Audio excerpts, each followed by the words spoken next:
Kita langsung menuju ke Bang Slamet. Bang Slamet, saya mengutip pernyataan Bang Slamet tadi bahwa Partai Gerindra sebagai partai dengan perolehan suara nomor 3 di legislatif atau di Senayan ini mengepung parlemen ya, menduduki kursi Ketua MPR RI, kemudian Ketua DPD juga tadi Bang Slamet menyampaikan ini nafasnya nafas Gerindra.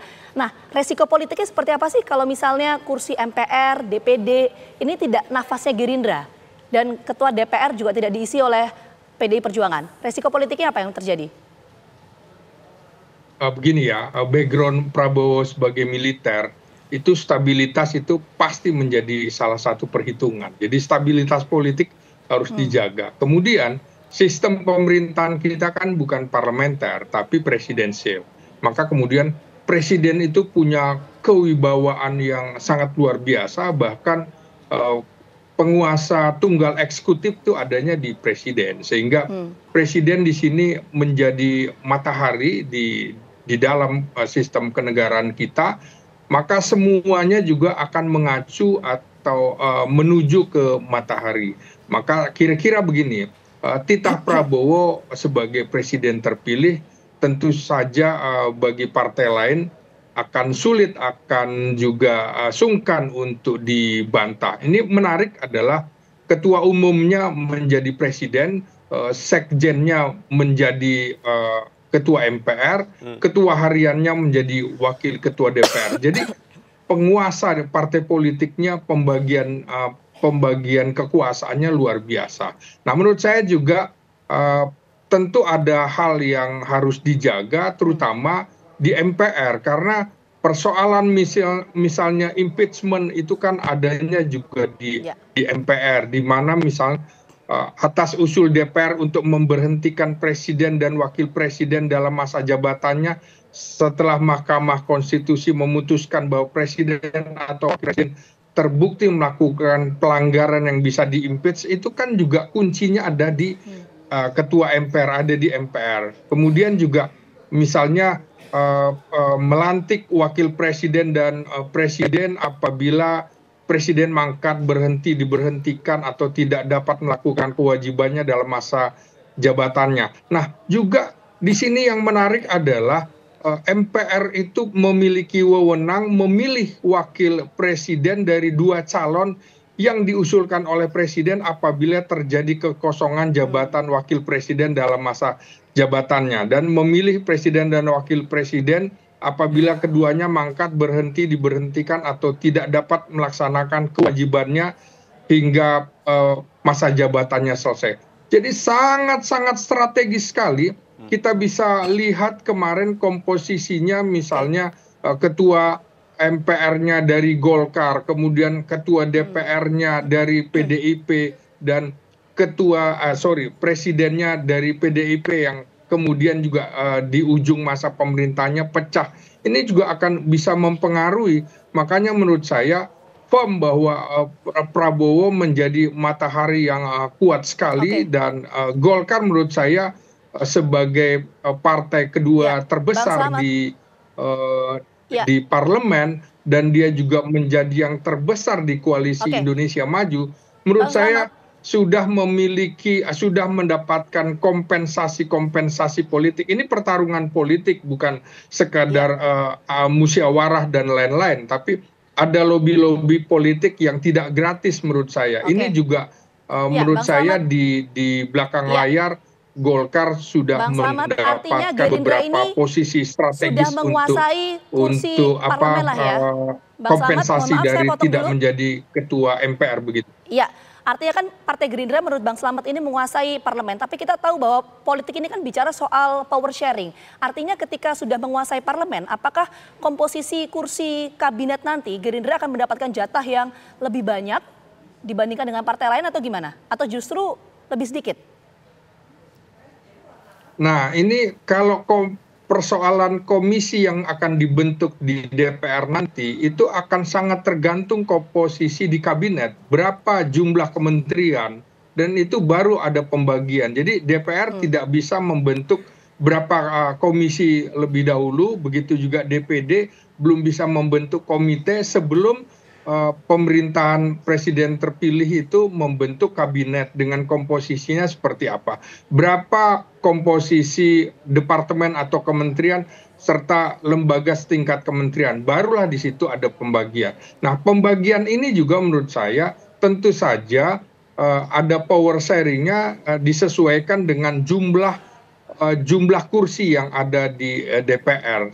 Nah, di situ juga menurut saya komposisinya sama juga di kabinet. Menurut saya Gerindra tentu ingin memegang posisi kunci triumvirat. Menteri Dalam Negeri, Menteri Luar Negeri, Menteri Pertahanan itu akan diupayakan sebagai orang-orang Gerindra, baru yang lain dibagi. Tapi jumlahnya lebih sedikit. Termasuk ada kemungkinan PDIP juga diajak untuk bergabung dalam kabinet begitu.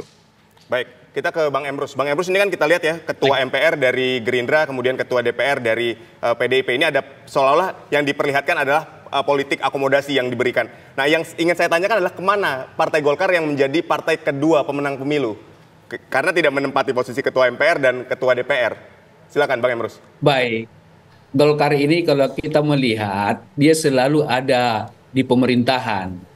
Jadi tidak aneh bagi kita nanti sejumlah menteri akan ada dari Golkar ya. Karena tradisi politik daripada Golkar ini adalah di eksekutif, bukan di legislatif.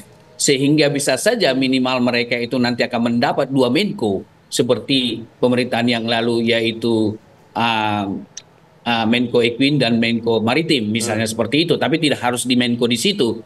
Tetapi jabatan-jabatan menteri akan diberikan kepercayaan tersebut karena bagaimanapun politik itu, sebagaimana katakan Pak Slamet tadi, sharing power, artinya distribution of power itu sangat dilakukan di dalam suatu situasi politik atau keadaan politik kita, dan itu berlaku untuk semua negara yang menganut ajas demokrasi. Jadi untuk menjaga stabilitas atau kepentingan-kepentingan politik para partai politik, tentu mereka akan mendistribusikan kekuasaan itu kepada partai-partai yang menjadi dinilai sebagai bagian daripada kekuatan-kekuatan politik di dalam konteks pemerintahan yang akan datang. Demikian sementara. Baik, jadi Anda katakan bahwa Golkar ini akan lebih banyak mengisi posisi sebagai menteri di kabinet Prabowo Gibran. Lalu bagaimana dengan PDIP? Apakah PDIP ini akan juga masuk ke dalam kabinet setelah posisi Ketua DPR ini diberikan kepada PDIP? Baik, ini pertanyaan sangat menarik, begitu ya kalau kita analisis. Jadi peluang dengan kondisi yang sekarang di legislatif ya, peluang PD Perjuangan berada di pemerintahan pendukung Prabowo atau juga berada di luar pemerintahan atau oposisi. Coba kita bedah sebagai katakanlah berada di pemerintahan. Relasi politik Gerindra dengan PD Perjuangan tidak pernah suatu relasi yang tidak katakanlah sangat panas gitu ya. Bahkan relasi personal antara Megawati dan Prabowo saya kira berjalan dengan baik. Berbeda dengan relasi politik antara Megawati, PD Perjuangan dengan Joko Widodo. Dan misalnya relasi politik antara PD Megawati di satu sisi dan Demokrat dan SBY di sisi lain. Kalau saya kategorikan relasi hubungan Megawati dari 3 hal ini, kalau kita analogikan, kalau dengan Pak Joko Widodo sudah hampir patah arang, dengan SBY retak arang, dengan Prabowo utuh arangnya. Jadi oleh karena itu berada mereka di kekuasaan itu sangat baik bagi Prabowo sehingga tidak terjadi nanti 2 matahari kembar. Bukankah ada wacana yang dilakukan oleh tokoh politik kita di Republik ini bahwa bukan Prabowo pemimpin koalisi, ini matahari kembar ini tidak boleh. Dengan masuknya PD Perjuangan, maka akan mundur teratur tokoh sosok tertentu yang merasa berjasa itu, karena ada PD Perjuangan di situ. Namun demikian, akankah mungkin di luar kekuasaan sangat juga terbuka peluang, tetapi PD Perjuangan di luar kekuasaan mengambil peran oposisi, tetapi koreksi kepada menteri-menterinya. Jadi koreksi kepada menteri-menteri yang dipimpin oleh Prabowo, dengan demikian menjadi masukan berharga bagi Prabowo untuk mengevaluasi, mempertahankan atau mereshuffle itu menteri. Dengan demikian, di dalam maupun di luar kekuasaan, PDI sangat menguntungkan bagi Prabowo. Demikian sementara. Baik, saya setuju PDIP sangat menguntungkan bagi Prabowo. Tapi kan ini kita lihat nih politik akomodasi, semuanya diakomodir, semuanya diberikan tempat supaya politik menjadi kondusif situasinya. Nah, bagaimana dengan proses checks and balancesnya ketika begitu? Karena semuanya dirangkul nih, semuanya dimasukkan ke dalam, diberikan porsi dan power sharing yang merata begitu. Baik, realitas yang kita lihat saat ini kan tanda kutip merangkul di dalam konteks legislatif. Bagaimana di eksekutif, kita lihat saja dinamikanya. Karena politik kita di Indonesia unpredictable, anomaly, tidak bisa kita duga. Bukankah Pak Joko Widodo kemarin mendukung Ganjar tiba-tiba berubah? Ini contoh saja.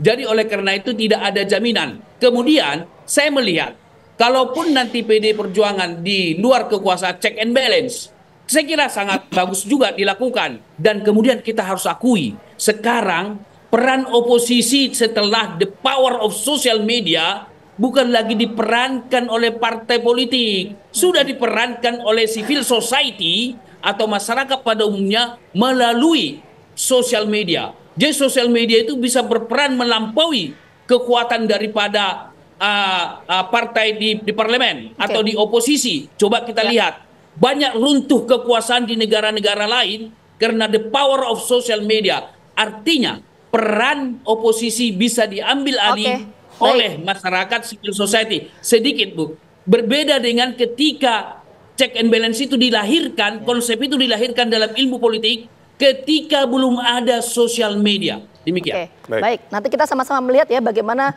postur kabinet, apakah pembagian kekuasaan nanti akan lebih banyak ke Gerindra atau seperti apa. Sekali lagi terima kasih banyak Bang Emrus dan juga Bang Slamet atas waktunya sudah bergabung bersama kami. Sehat selalu.